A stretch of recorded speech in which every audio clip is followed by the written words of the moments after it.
Good morning, everyone. First of all, I want to acknowledge that I'm introducing this webinar from the lands of the Wurundjeri peoples. I acknowledge the traditional custodians of the various lands on which you all live, work and enjoy today, and the Aboriginal Strait Islander people participating in this webinar. This is our first webinar as part of our Unlocking Victorian Justice series, titled OPCAT, an opportunity to prevent the ill treatment, torture and death of Aboriginal Strait Islander people in custody. We are honoured to host an international panel of OPCAT experts who will discuss the role that OPCAT could play in the prevention of the death, torture and ill treatment of people detained in Victoria across Australia. We are also very lucky to be able to have Senator Lydia Thorpe moderate and introduce many of our topics today.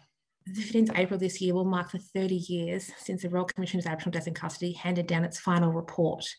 According to the Institute of Criminology, at the end of June 2019, 455 Aboriginal and Strait Islander people have died in custody since Rickardick. That's 295 deaths in prison custody, 156 deaths in police custody or custody-related operations, and 4 deaths in juvenile detention. Since then, there have been more deaths in custody, including in Victoria. The tragic death on the 2nd of January 2020 of Miss Veronica Nelson, a proud Yorta woman who was refused bail after being arrested for shoplifting and remanded at the female maximum security prison Dane Phillips Forest Centre, was a direct result of the punitive and unfair bail system introduced in Victoria in 2018, which ironically was meant to punish perpetrators of violence, but instead has punished victims at ever increasing numbers. As a result, we're seeing remand rates skyrocket and a disproportionate impact on our Aboriginal communities, particularly our Aboriginal women, our children and our youth. Tanya Day died in a police cell after being picked up by police for being drunk in public. At the time, she was sleeping on a train. A couple of weeks ago, the historic decriminalisation of public drunkenness in Victoria came 30 years after Rickardick recommended this crucial reform after looking at the death of her uncle, Harrison Day, in similar circumstances. It is this tireless and courageous advocacy of Tanya Day's family that has led to this change, but there is still much to be done. And for us, that's where we see a role of OPCAT. As you all know, the objective of the optional protocol to the Convention Against Torture and Other Cruel, Inhumane or Degrading Treatment or Punishment is to establish a system of regular visits undertaken by independent international and national bodies to places where people are deprived of their liberty in order to prevent torture and other cruel, inhumane or degrading treatments or punishments.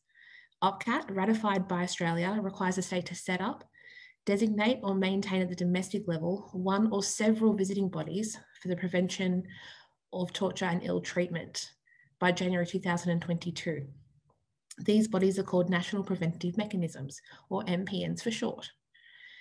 VALS have been advocating that the Victorian government should urgently undertake robust, transparent, and inclusive consultations with the Victorian Aboriginal community, and that the operations, policies, frameworks, and governance of the designated detention oversight bodies under OPCAT must be culturally appropriate and safe for Aboriginal Strait Islander people. With the upcoming January 2020 deadline, there is a unique opportunity to set up an independent, culturally appropriate detention oversight system, protect the health, well-being and lives of Aboriginal Strait Islander people in detention before we lose many more generations to a cycle of incarceration and death. I will now pass on to the panel's moderator, Andrea, to introduce today's speakers. Thank you all for your attendance. Good morning, everyone. Thank you, as Narita said, for joining us today for this really important panel on OPCAT. And we're very honoured to have such an incredible lineup of panellists today. I'm actually dialing in from Sydney, so I'm on Gadigal country, and I want to acknowledge elders past, present, and future as well, and to acknowledge that I'm on unceded land. That's the sovereign land of the Aboriginal people. Just a couple of housekeeping things to go through first. You would have seen you're more than welcome to ask questions in the chat function. You're welcome to tweet about this event using the Unlocking Victorian Justice hashtag and OPCAT hashtags, and Natsals is also live tweeting the event, so thank you to them for that. we will be recording this webinar, and it will be available for you to view and share afterwards as well. So we'll send that through in the next couple of days or so. And now I suppose I have the honour of introducing our panellists. So we have Senator Lydia Thorpe, who many of you will know, is a Gunai politician, businesswoman and activist, and she's currently a Green Senator for Victoria. After that, we have the international experts speaking to their particular areas on OPCAT, including Professor Sir Malcolm Evans, who until recently, the end of last year, was the chair of the UN Subcommittee on the Prevention of Torture, which is the international body that falls under OPCAT, so very relevant for today. We also have Dr. Matthew Pringle, who is the founder of the Canada OPCAT project, has been active in this space for a long period of time, having worked with the Association for the Prevention of Torture, and also Amnesty International over in Europe. We have Dr. Elena Steinert, who is currently the Vice Chair of the UN Working Group on Arbitrary Detention. And we have Ben Buckland, who is currently Senior Advisor at the Association for the Prevention of Torture in Geneva. And with that, you've heard enough from me, and I'll pass on to Senator Thorpe.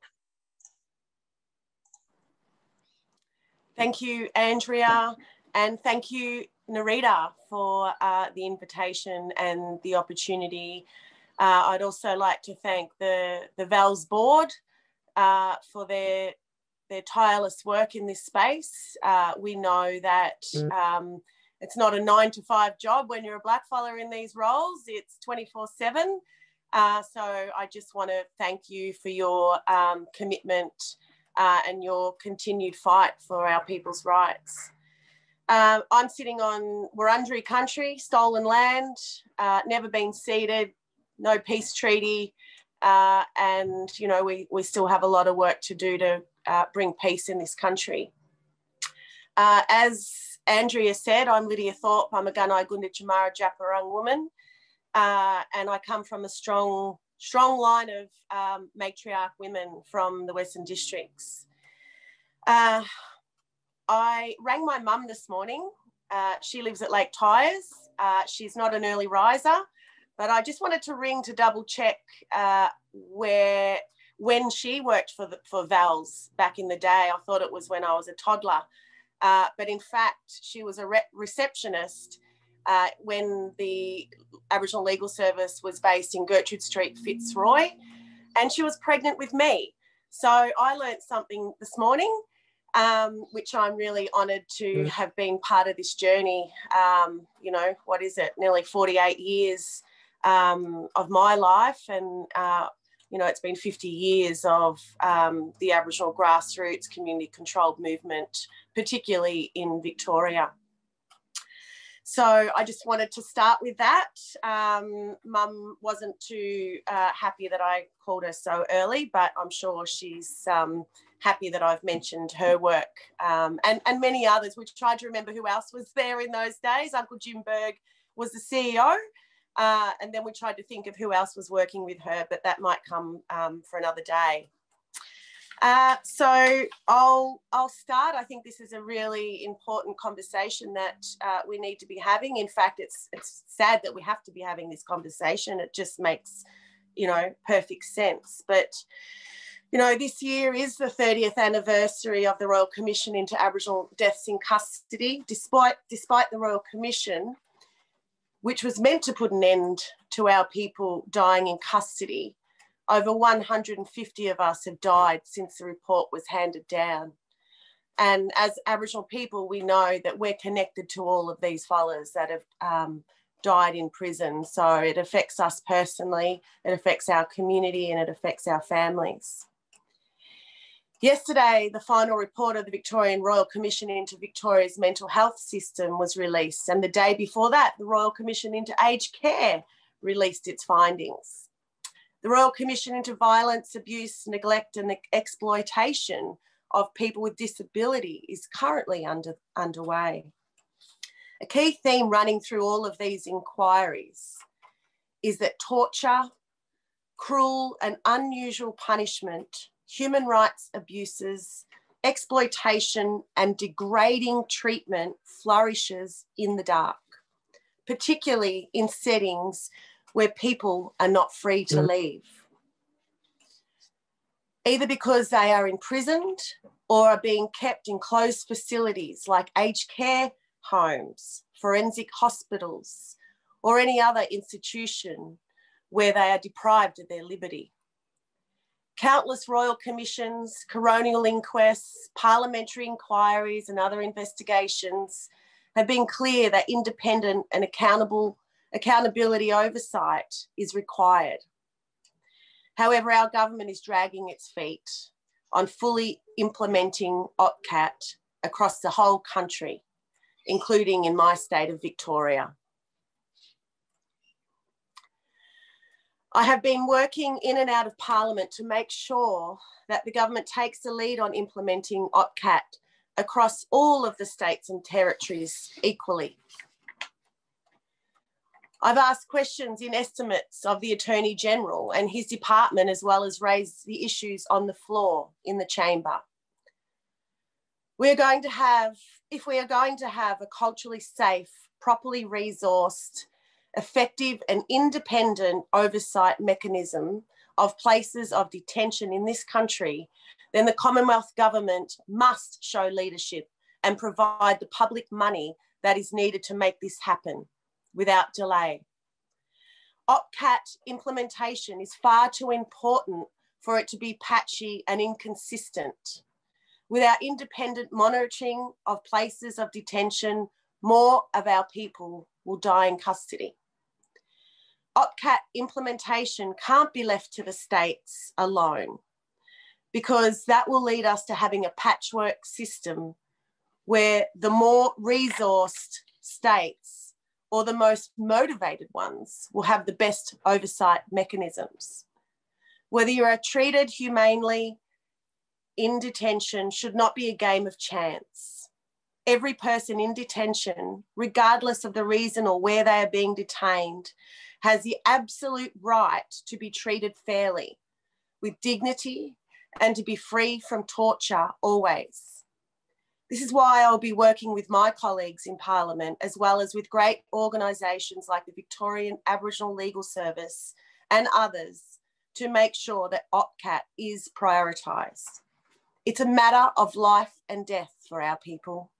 Far too many of us have died in custody, despite so many recommendations or independent oversight of places of detention.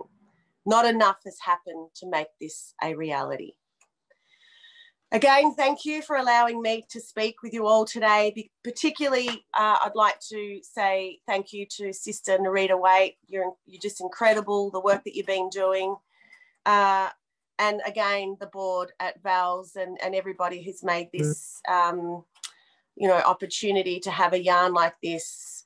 This is the truth telling that needs to happen so we can get more people on board to change the system. We have a systemic racist system, and implementing things like the OPCAT will certainly make a difference.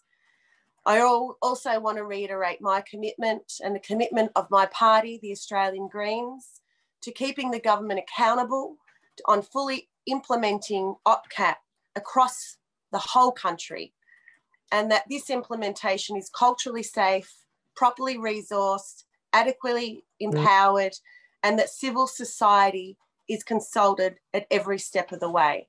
Thank you again, and we continue the struggle, but we continue it united. Thank you. Thank you very much, Senator Thorpe, for those strong words and your staunch support of an incredibly important treaty or protocol that will be able to make, as you've mentioned, a really big difference when it comes to the protection of the health, well-being and lives of Aboriginal and Torres Strait Islander people in custody, but also everyone deprived of their liberty across Australia. Our next speaker is Professor Sir Malcolm Evans, as I said, who has for many years been the chair of the UN Subcommittee on the Prevention of Torture. We're very lucky to have him here today to talk to what is so unique about OPCAT as opposed to other types of detention oversight mechanisms. And it's over to you now. Well, thank you very much indeed. And I'm delighted to have this opportunity to be able to speak at this event today, and particularly to follow immediately after Senator Thorpe's introduction, which in some ways I think rendered many of us redundant. She made such a wonderful case for what the OPCAT is, why it's so important, and what it can deliver for everyone. And what we are all trying to do here is contribute towards that process. As she said, and it's important to remind ourselves, the prohibition on torture, inhuman and degrading treatment and punishment is an absolute prohibition. There are no exceptions to this, and it is an absolute right of all persons at all times that must be respected. And that includes all those who are taken into custody and who are in detention in places from which they are not free to leave. And I know colleagues will be looking into what that means in a little bit more detail later on within this seminar. What I want to do in the few moments that I have by way of introduction is really just to stress a small number of those things which are both so important about the optional program protocol, what makes it unique, and why I think it can make a real difference to the lives of those who are in detention and at risk of ill treatment. And in so saying, and in preparing for what I want to say this evening, I was reminded that this time last year, I had been thinking of coming to Australia, not by video link, but in person, because the SPT, the committee of which I was then chair, was planning to be visiting Australia around about this time last year, but shortly before we had the restrictions brought in around that ambition to visit Australia as soon as it is feasible for them to do so. And in a sense, that underlines one of the key aspects of the OPCAT system, and that is, first of all, it is a dual system. It isn't just about establishing national level mechanisms of prevention to address torture and ill treatment. It's doing it as part of a broader international framework.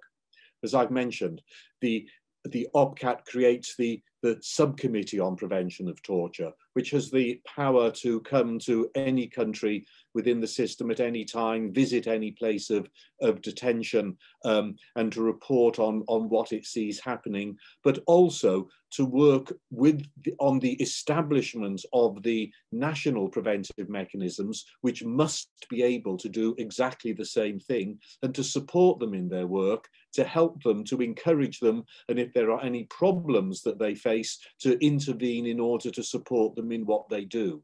And that is something which the subcommittee through the OPCAT routinely does in support of the work of national mechanisms around the world on an ongoing basis. And so in a sense, that's the first thing I want to really stress about what's unique about the OPCAT system. It's not just a source of international obligation. It's not just setting up an international mechanism or requiring the establishment of a national mechanism. It is creating a system that unites international protection with domestic protection and oversight, and that is such a strong system and is unique of its nature within the international human rights world. As a result, naturally, there is a hugely close relationship between the mechanism set up at the national level and at the international level. And we have long been concerned to make sure that the mechanisms set up in Australia fully are compliant with what OPCAT requires. And in a system which combines mechanisms at both a state level and at a Commonwealth level, that can be complex. And we know it can take some time. But as you've already heard, it was with some surprise, I must say, that we found that when Australia ratified the convention, it took the opportunity, as it's entitled, to delay when it chose to establish the national mechanism. That is not now until 2022, in January of that year, but the clock is indeed ticking. And although a lot of work has already been done towards the establishment of the national mechanism, and there is a wealth of knowledge within Australia about what is required, it is still clear that there's a long way to go. So the pressure of organisations such as this and the coalitions around the OPCAT that have been put in place are so vital for keeping the pressure up to get what needs to be in place to deliver the protection that's necessary to place people in places of detention. But once it's all in place, how does the OPCAT actually work? What's different about it to other means of oversight? The essence of the OPCAT system is in fact remarkably simple. So simple at times that people almost fail to grasp almost the beauty of its simplicity.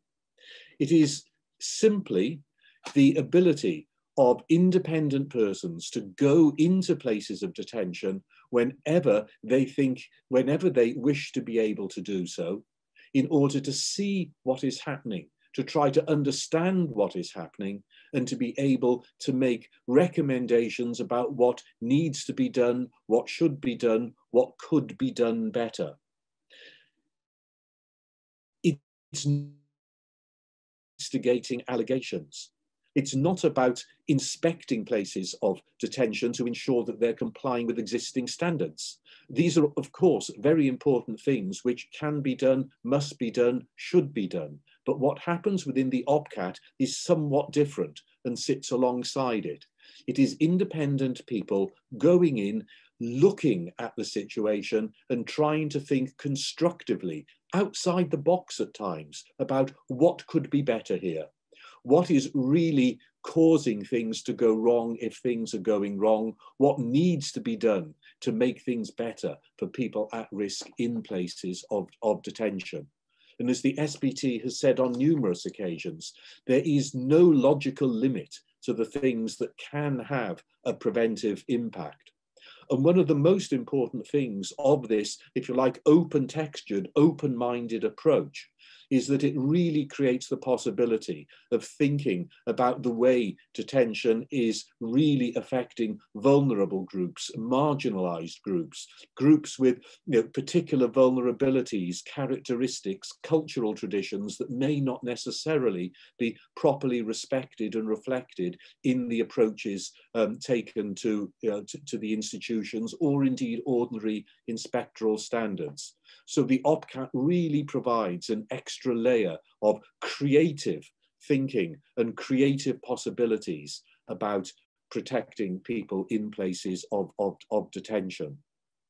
And sometimes the things that can be recommended may seem strange, they may seem unusual, but if they are relevant, if they can really help address some of the pressing needs of people in places of detention, then that is what OPCAT is there to do.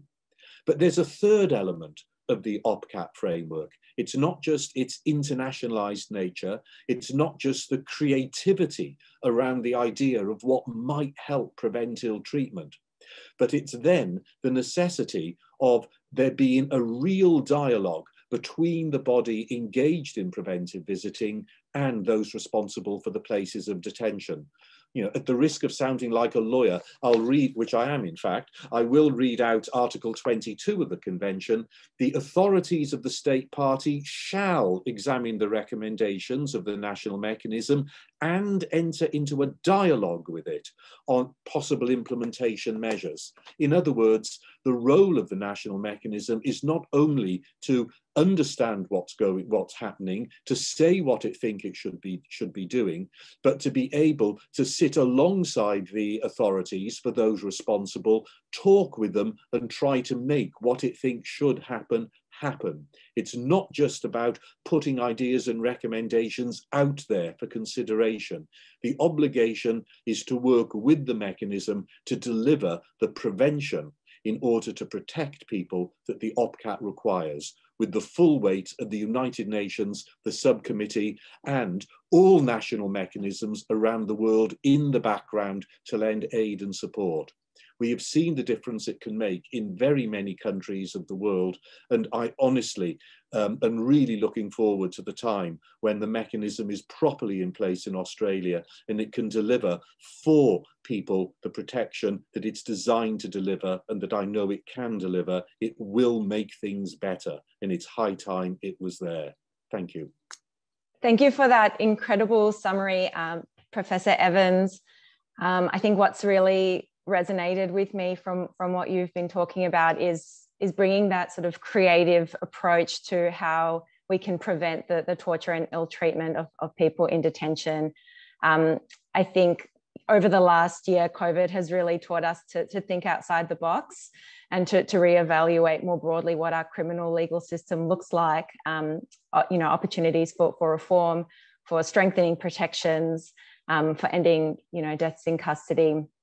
So I think bringing that creative element to the prevention space is really important.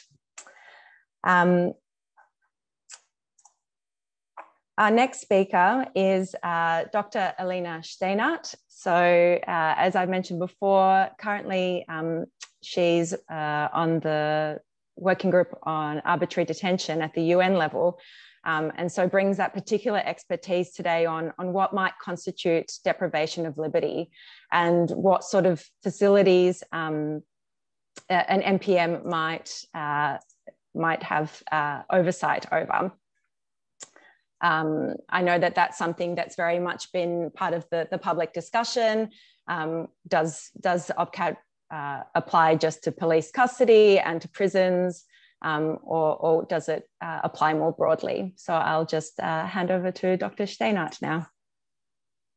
Thank you. Thank you very much, Andrea. Thank you to VALS for having me at this very important event.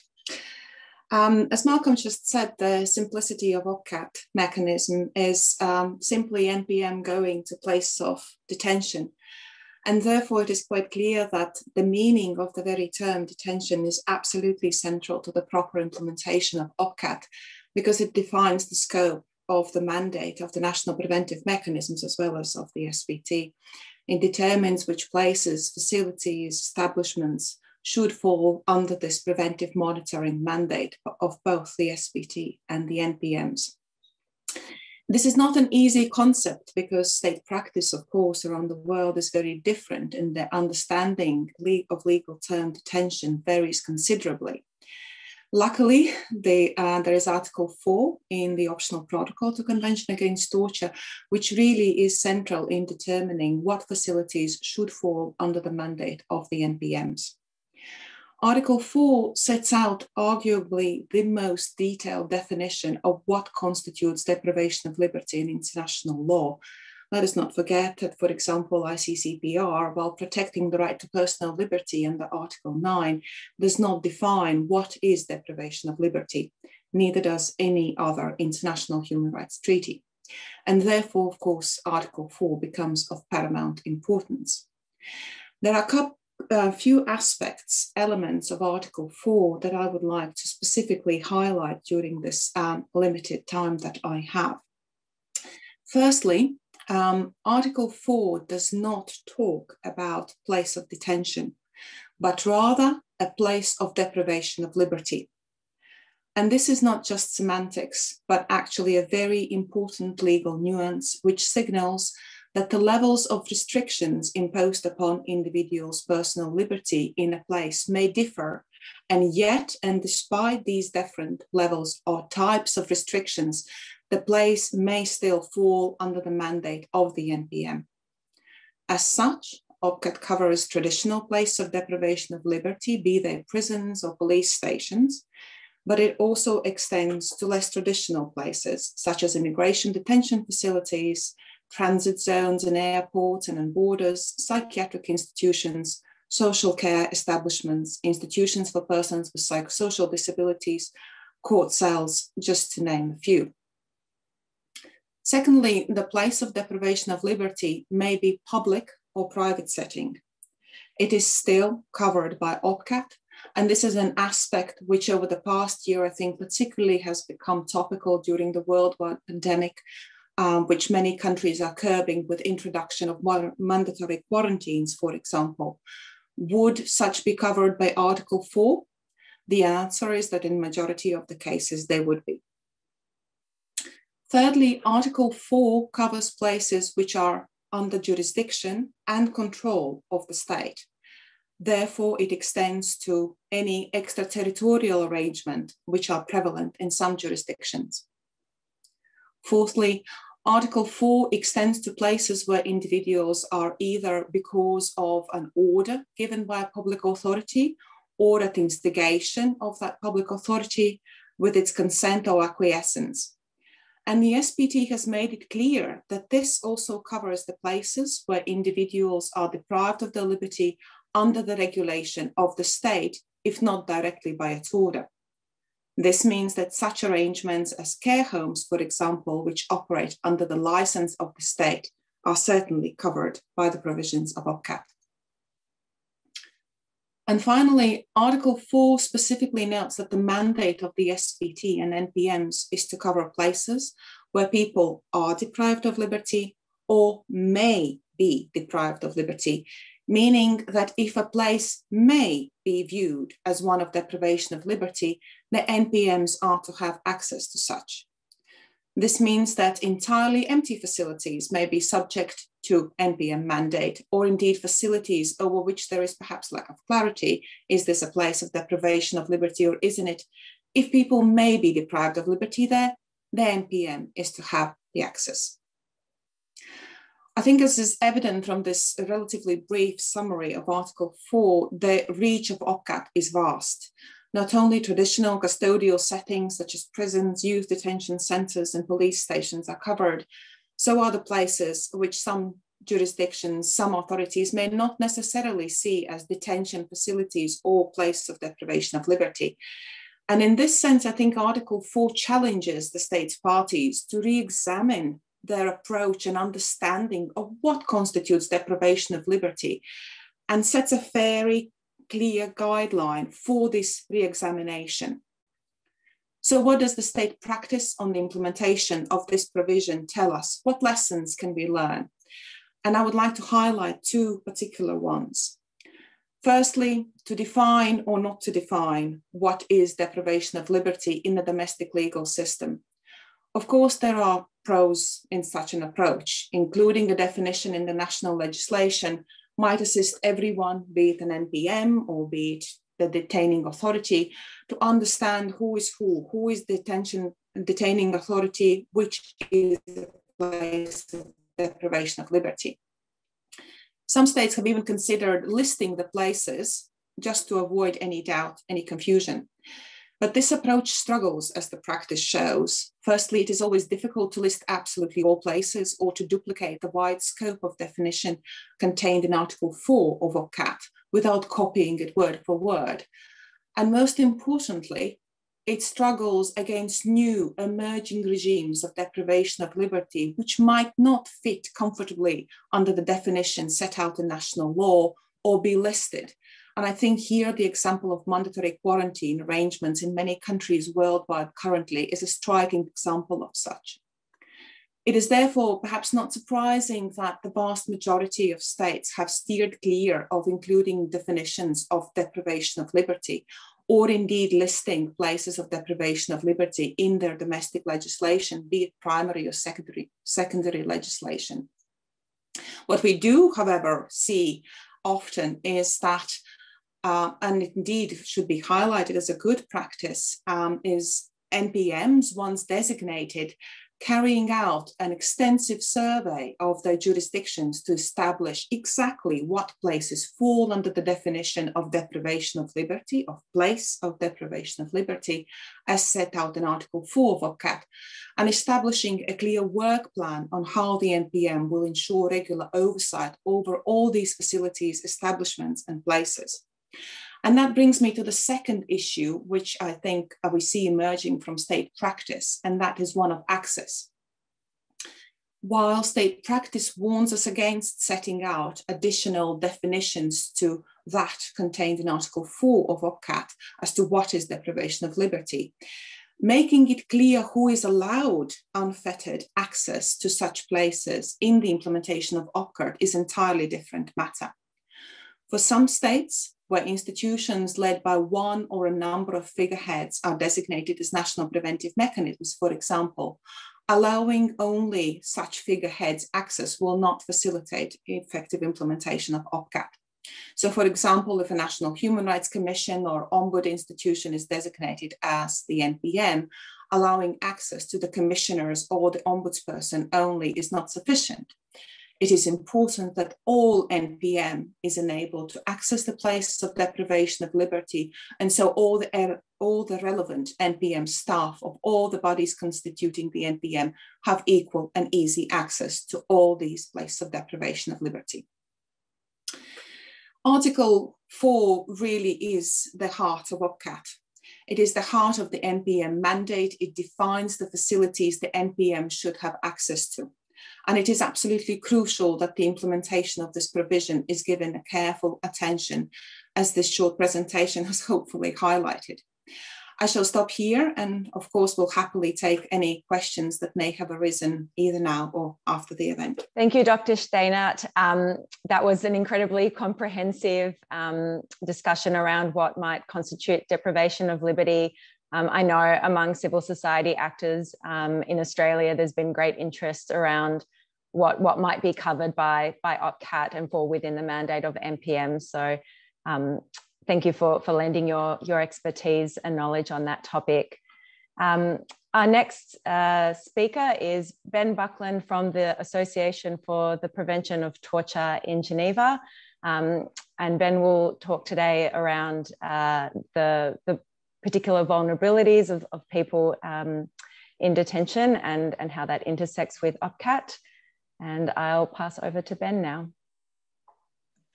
Thanks so much, Andrea, and thanks to VALS for organising the panel and to the other panellists as well. I think it's a real privilege to be with such a distinguished group. As you mentioned at the beginning, it's been 30 years since the Royal Commission. It's now been 3 years since Australia ratified OPCAT, more or less. And is getting on for 12 years since Australia signed the treaty. And I think we can all agree that all of this is absolutely beyond overdue. In discussing this event with Andrea and thinking about what might be most interesting to talk about, I thought I might talk about two specific issues that relate to how OPCAT, in my view, provides a really unique opportunity to address vulnerabilities in detention. And the first one is about the preventive approach in particular. So as the other speakers, as Alina and Malcolm both made clear, the number of places that OPCAT covers is absolutely huge. It talks about regular visits to all places, including temporary and unofficial places. And indeed at APT, we made a submission to the Victorian Ombudsman's recent inquiry into the public housing lockdown, where we made absolutely clear that in our view, these places fell within this definition. And I think this leads to a temptation among NPMs to go really wide. And I think there are some NPMs, really good NPMs, that take this approach to try and visit every place or to every type of place, and then to go back to those places again and again and again. And I would say that at the beginning of an NPM's establishment, I think it's important to at least know what all the places are and what the possibilities are. But when it comes to addressing vulnerabilities in detention and groups in real situations of vulnerability, I think OPCAT's also an opportunity to go really, really deep. And the first aspect of this for me is about spending time in places.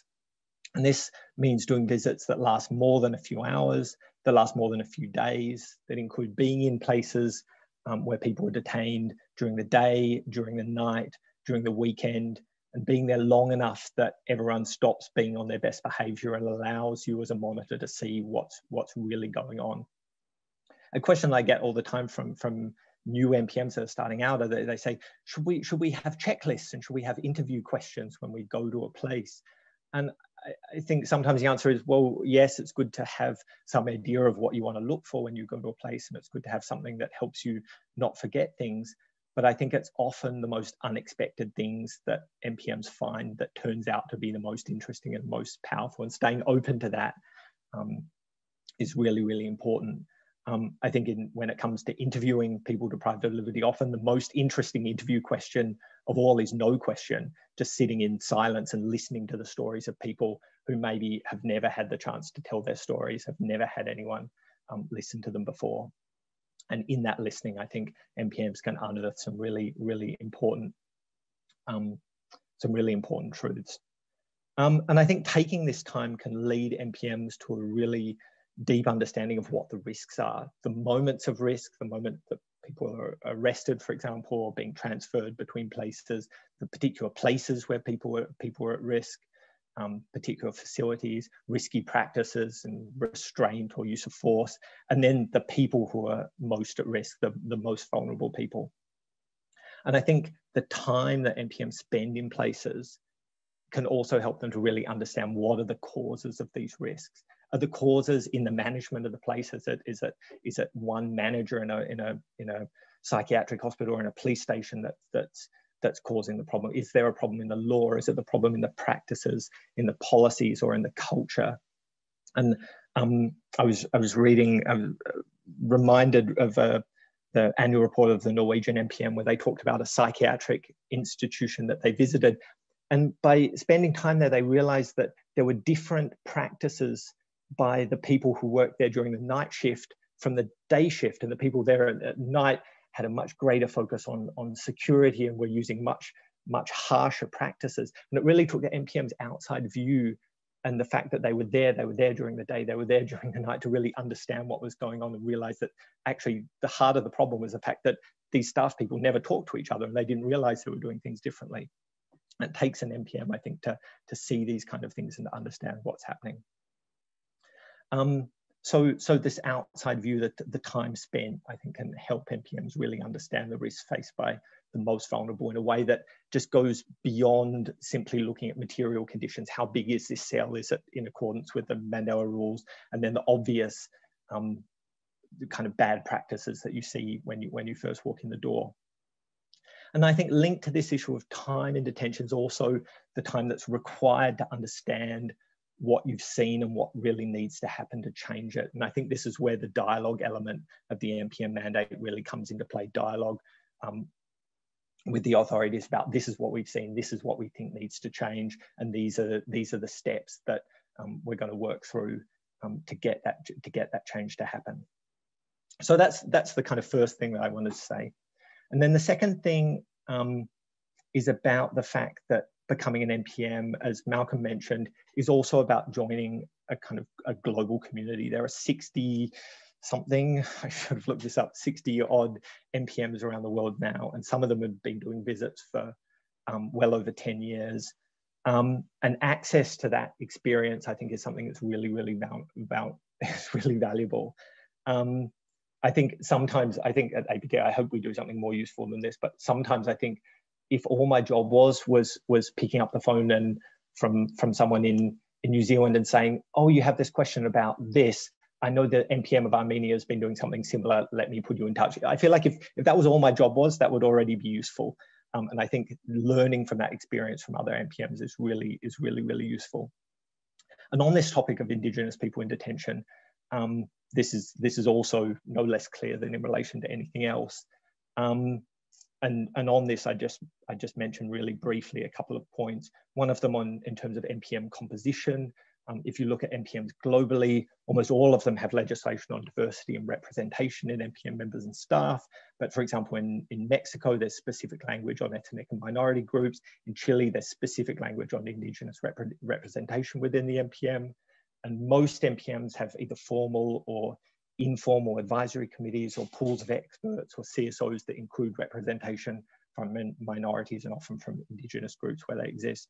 And I think that's obviously something that Maddie's going to talk about when he speaks next about the CSO role and also that role in terms of NPM establishment. Then in terms of NPM work, I mean, there's just lots and lots of examples. I was talking recently with the NPM of Denmark, and they were talking about going to visit places in Greenland where there's been this slow erosion of kind of existing customary practices around criminal justice, and a replacement of those with kind of more standard Danish style closed prisons that have had a real and negative impact on Indigenous people there. If you look at the NPM of Paraguay, they have an annual report every year on Indigenous people in detention. In Peru, they have every year a specific focus on Indigenous peoples particularly vulnerable in detention. In Norway, they translate all their reports into Sami languages. And I know that there's some really interesting conversations going on among Latin American NPMs at the moment about how deprivation of liberty itself can erase cultural identity among Indigenous people in a way that itself can be a form of torture and ill treatment, regardless of whatever practices or conditions they find themselves in.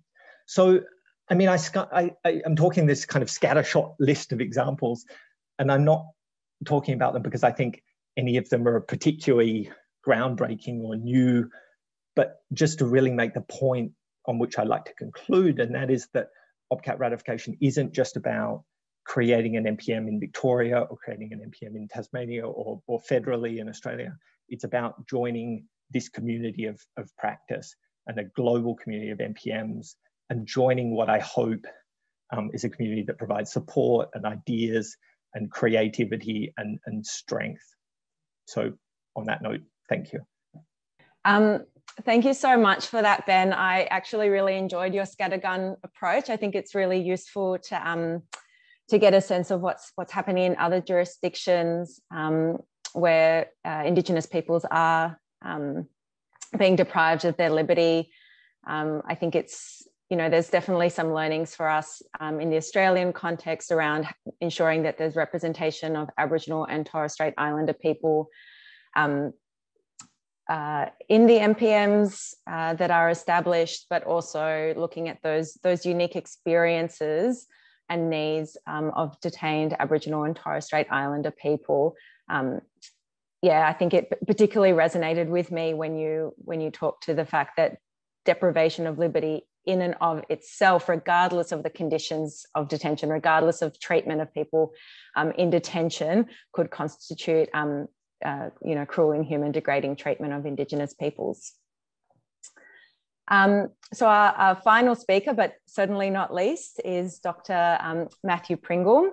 I know we have a mix today in our attendees of people who work for government, for statutory bodies and civil society organisations. So I think there'll definitely be well, really everyone in the room, it will be relevant to them. What role can civil society play in this OPCAT space? So over to you, Matthew. A very good morning to you, ladies and gentlemen. I'm speaking to you from Ottawa in Canada, which is the unceded, unsurrendered territory of the Anishinaabe Algonquin Nation. Funnily enough, earlier today, I was looking at the weather forecast for Victoria. And the reason I was looking at the weather forecast is that I just walked my 11-year-old to school, which is about a 20-minute walk. And it was 31 degrees below zero this morning when we took the 20-minute walk, and poor dad had to have the 20-minute walk back. And having consulted the weather forecasts for Victoria, and I appreciate you're in your autumn, I've come to the conclusion that I'm living in the wrong part of the world. But there's not much I can do about that. It's a great pleasure. Thank you very much to Vals and to Andrea for the invitation today to talk about the role of civil society in relation to the implementation of the OPCAT.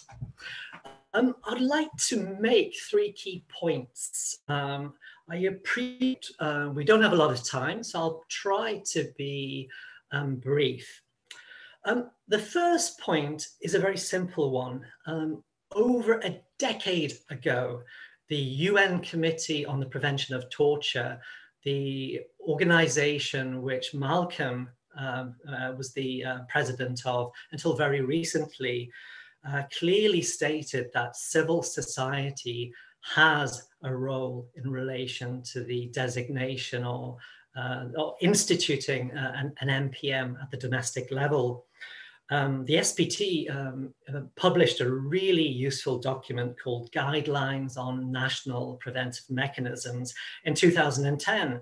And since then, it's elaborated and developed and elaborated upon some key guidance.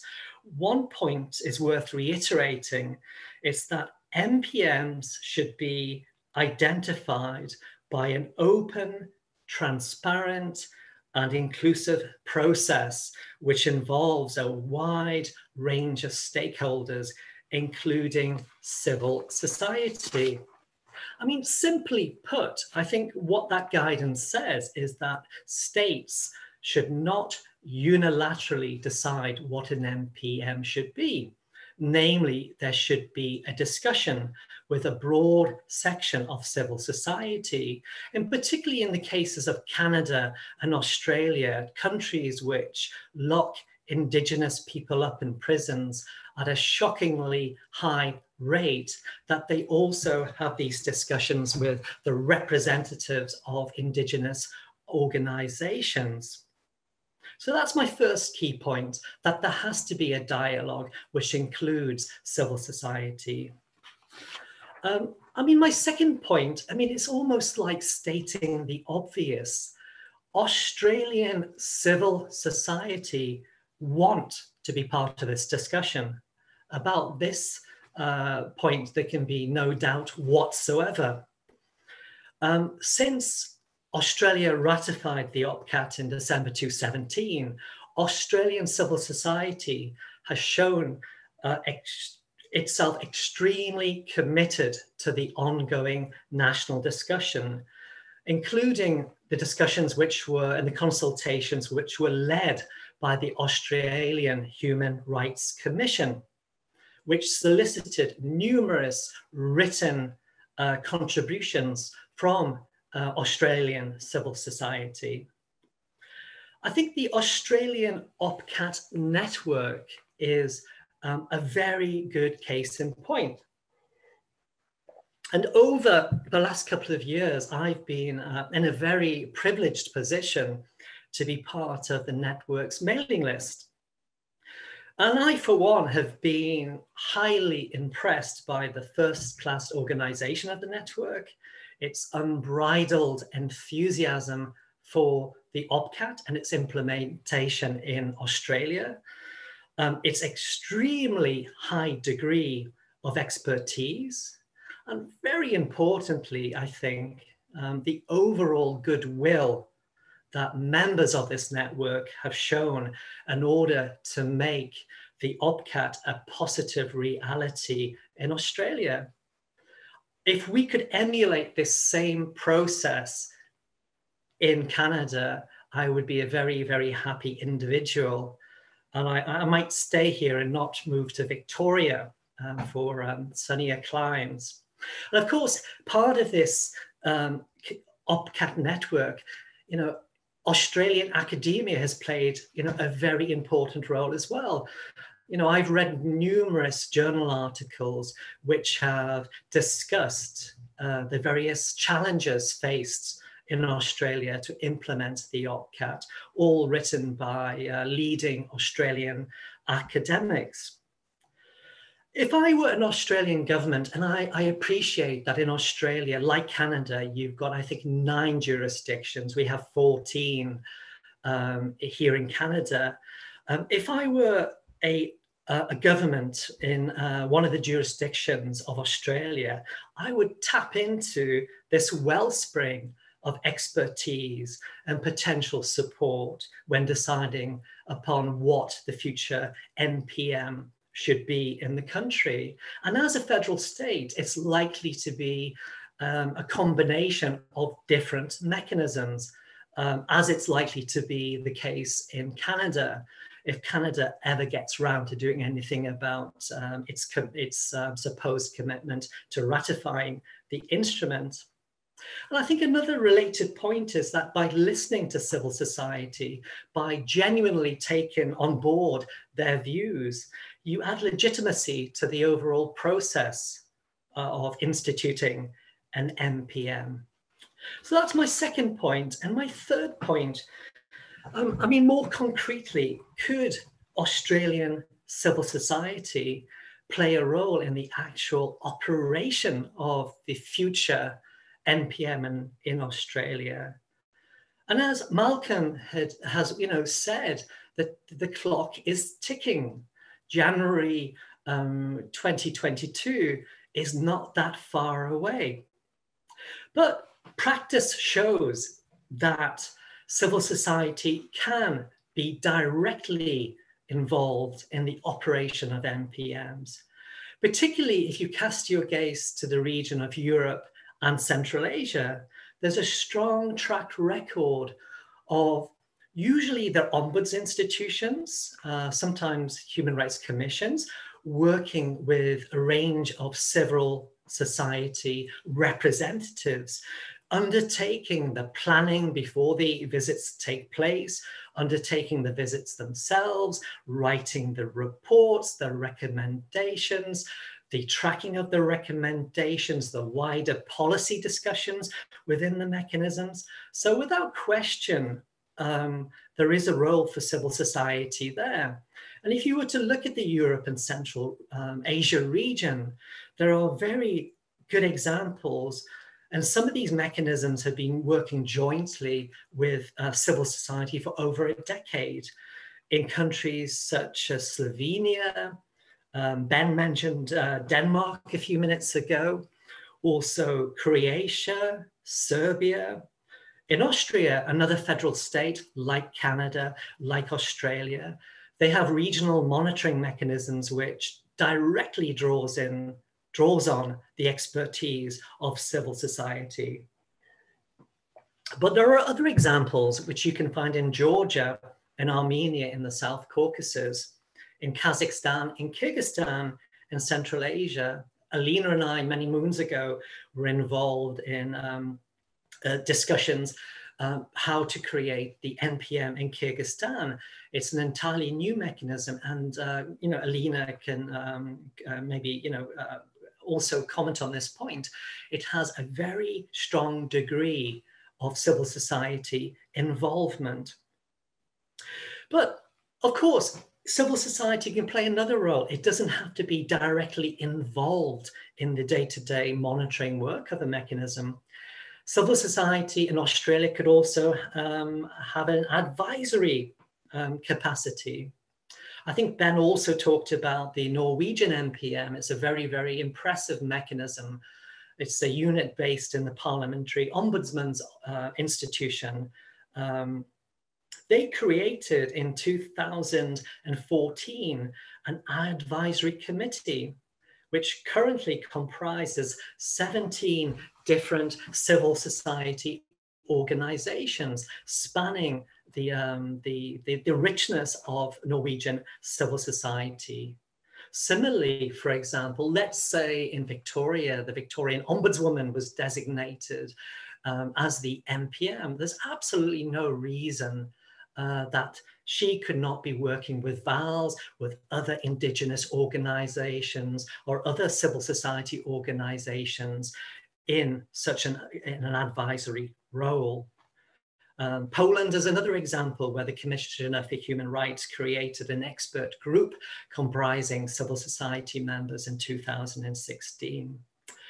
I mean, just to finish, I mean, the advantages, I think, of involving civil society are so self-evident.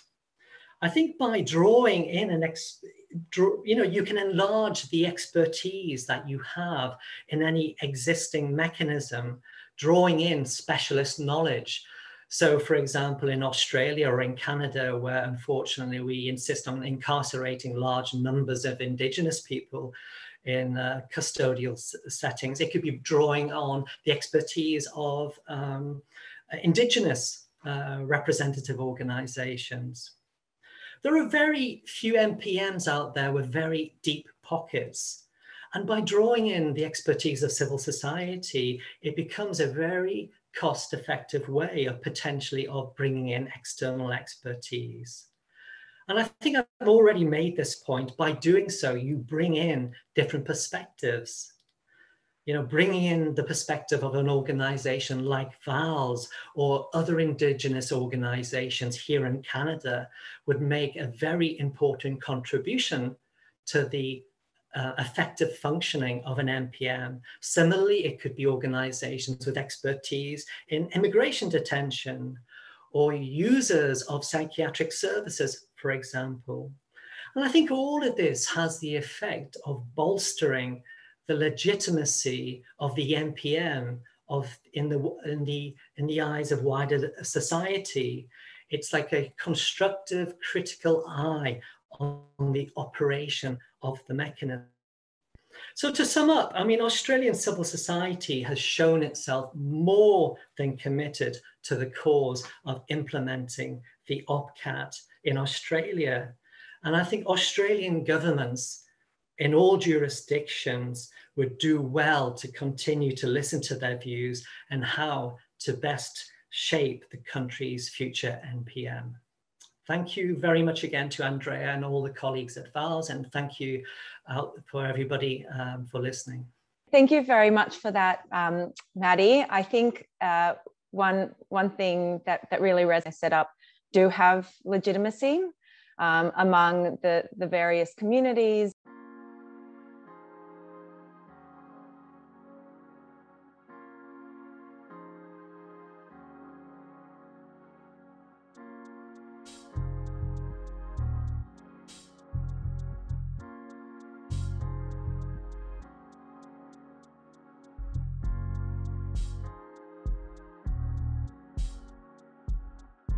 All of our panelists are back on, so I might just open the floor to you and your expertise. Well, do you want me to? I'm sorry, I was just replying to a message in the chat as you were speaking, so I was a bit distracted. Yeah, I saw that question concerning it, and it really is quite an interesting one. You know, in one sense, yeah, one of the other hallmarks of the OPCAT system that we always try to certainly reflect, you know, when I was on the committee in the work of the SPT, but encouraged NPMs themselves to do, is a subtle balance between, on the one hand, should we say, the need certainly for NPMs to be public in what they say, their reports to be public, their recommendations to be known, their annual reports have to be, etc. But at the same time, if you're going to have an honest, constructive dialogue with the state, with those responsible for running the places of detention, and I say this ever so quietly, softly, in an NGO sort of setting, you know, it's no good shouting at people. Quite often, you know, there are reasons or difficulties that those running places of deprivation of liberty actually have. And trying to understand some of the difficulties they have in running, organizing, operating, their own lack of resourcing and all these other things, you know, is important. You've got to listen to both sides of the story. And then it's often easier to have a useful discussion and dialogue with people, you know, for that reason. To give you one, you know, example, it was a bit dramatic, but in one of the countries I was visiting, we were in a police station. There were some, you know, clear things that needed to be sorted out, and we were about to have a discussion with the people in the police station about this, and they said, before you come, just sit here. And we sat down at what would have been one of the initial interview tables when people were brought into an initial custody suite, and there was no barrier actually between them between either side of the table. And so thought, this is a bit strange. So we just sat down either side and started to talk. And then within about the first 30 seconds, this guy had somehow swung round, got over the table, locked me physically in an arm neck round my neck and got a knife to my throat. He wasn't going to cut my throat, but what he said, the last time human rights monitors came in here, they insisted we took these screens down, and this is what happens as a result. Now, I'm not, you know, I just give that as an example that, you know, when people on all sides of the running of what can be quite, you know, difficult places for people to work in need to be listened to. Now, we didn't think those things were necessary, but one could see the concern. So it's so often necessary, if you're going to get a meaningful dialogue going, to be prepared to listen sometimes to things you don't necessarily want to listen to or feel comfortable listening to really try to understand what is causing people to do things. And when you can see the concern that might be driving some bad practice, you can address it in a different way and get a practical solution that gives everyone what they're looking for rather than just antagonism. And that's what real dialogue about it is. And as Ben and others say, sometimes it's in those discussions with those responsible for running that you can flag up to them things that they may never have thought were problems for people, or they were just the way they did things. But they are causing problems, they are causing hurt, resentment and ill treatment. But by understanding why they're being done, you can find out how that can be done a different way that respects the right of everyone. And that's what real dialogue around this, in our experience, can achieve. It's not always easy. You've got to open yourselves up sometimes for things you don't want to hear as well. But when involved can see that you are really focused on just trying to make it better, then you get listened to. Thank you. I can see someone said in the chat that was a very memorable example, and I think that definitely sums that up. I'm not sure if anyone else wanted to add to that. I think this is an important point for us going forward. Sure. I mean, I get in 30 seconds, I can maybe add to that pretty comprehensive answer. I mean, I think that in the OPCAT, all it says is that there's an obligation on the part of the state to enter into dialogue. And then what happens after that relies, I think, firstly on the credibility of the MPM to absolutely make sure that what they're putting in their reports and recommendations is true and is based on things that are real. I think as Malcolm made the point very, very eloquently, understanding what the barriers to change are. I mean, I had an experience with the Georgian MPM where they wanted to. It's a very important safeguard in police custody that people should be able to have access to an independent doctor. And they'd been making this recommendation for years and years and years, and it wasn't happening. And they realized at a certain point that through dialogue with the authorities that in one of these particular towns, there just wasn't a doctor, and the police really wanted to implement this recommendation, they just couldn't. And through dialogue, they can understand, okay, well, this is the barrier to changing something, and maybe we can talk about what a different solution is. I mean, that assumes that that the authorities actually want to change something, which is obviously not always the case. And then I think the final point is about knowing when to abandon dialogue, and I think knowing when that dialogue is broken down and when it's time to talk publicly and to denounce what's happening. Is also something that's MPMs need to keep in their toolbox as well. Thanks for that, Ben. Elena or Maddie, did you want to? Yes, Elena. I'll too will be very, very brief. When in my presentation, I said that OPCAT requires states to maybe challenges the way they view what is detention, what is deprivation of liberty. But I think a similar challenge also goes to the monitoring bodies, also goes to civil society, to everyone in the society, in challenging of how we engage with the authorities who are depriving people of liberty. And as Malcolm says, shouting at each other doesn't always yield the results one is looking for.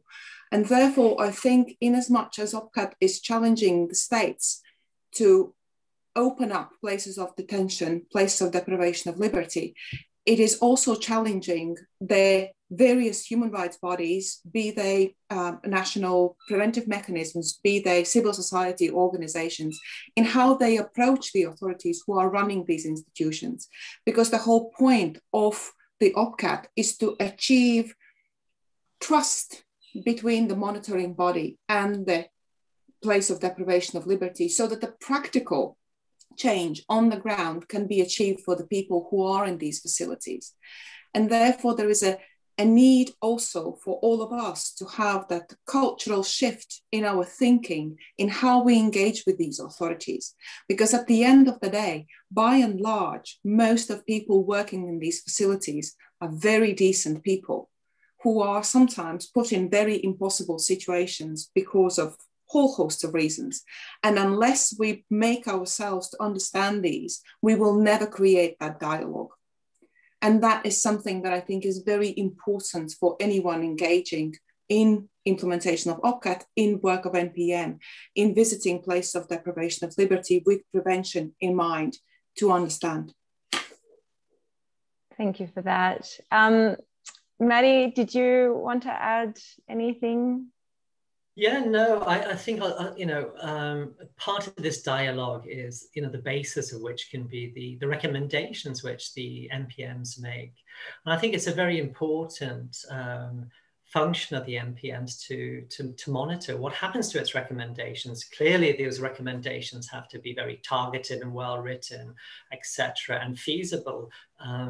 But to monitor what happens to the recommendations and to enter a dialogue with the authorities. If recommendations aren't acted upon, what's the obstacle? And, in doing that, you have a better understanding where potential logjams lie.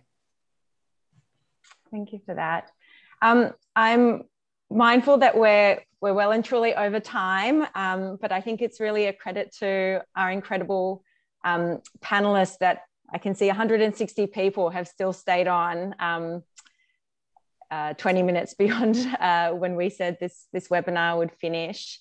I'm pretty sure it's like after 12 a.m. for Ben by this stage as well. But just wanted to say a really huge thank you. I know you're all incredibly busy and it's in the middle of the night for some of you. We're very, very grateful that you've given your time and expertise and had this discussion with us. We had over 200 people attend today and we've had 450 plus people register. We'll make sure to circulate the recording to everyone.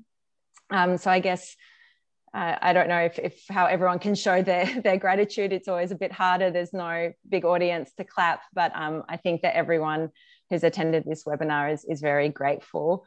And just a quick little plug, next week we have our second webinar for this series on the Aboriginal Community Justice Reports project that we're launching at VALS, which is very exciting. It's looking at improving sentencing outcomes for Aboriginal people and addressing over-incarceration of Aboriginal and Torres Strait Islander people in Victoria.